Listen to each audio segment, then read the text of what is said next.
Bonjour à tous et bienvenue dans cette présentation du multimètre. Le multimètre tient son nom du fait qu'il peut mesurer différentes grandeurs électriques comme la tension en volts, la résistance en ohms ou l'intensité en ampères. Suivant la fonction que l'on veut, on va avoir différents branchements.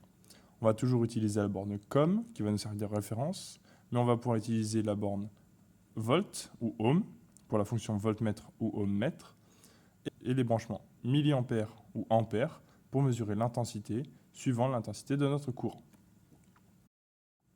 En réglant le multimètre de ce côté, je vais pouvoir mesurer la tension dans un circuit alimenté en courant continu, alors que de ce côté, je vais pouvoir mesurer la tension en utilisant un courant alternatif. On peut voir ici à chaque fois des calibres qui me disent que je peux mesurer ici jusqu'à 1000 volts, 200 volts, 20 volts, 2 volts.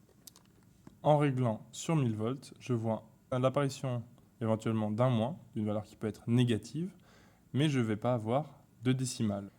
Plus je vais descendre dans les calibres, plus je vais pouvoir avoir une précision élevée, jusqu'à avoir ici un maximum de 2 volts qui me donne un maximum de 3 décimales après la virgule. Le problème va être, si ma tension est supérieure à ces 2 volts, je vais avoir une saturation du voltmètre qui va m'afficher un 1 tout devant. Pour utiliser le multimètre en mode ampère-mètre, je règle ma molette sur les 200 mA pour ensuite après descendre éventuellement à 20 mA ou 2 mA. Si jamais mon courant est trop important, je dois faire mon branchement sur les 10 A et régler ma molette ici. J'obtiens donc ici l'unité de mon ampérage avec 2 décimales.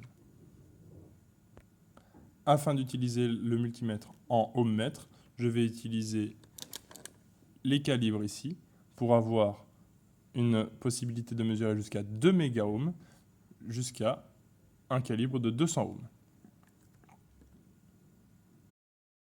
Afin d'utiliser correctement le multimètre, il est primordial de commencer par le plus gros calibre à chaque fois. Sinon, nous risquons d'endommager le multimètre.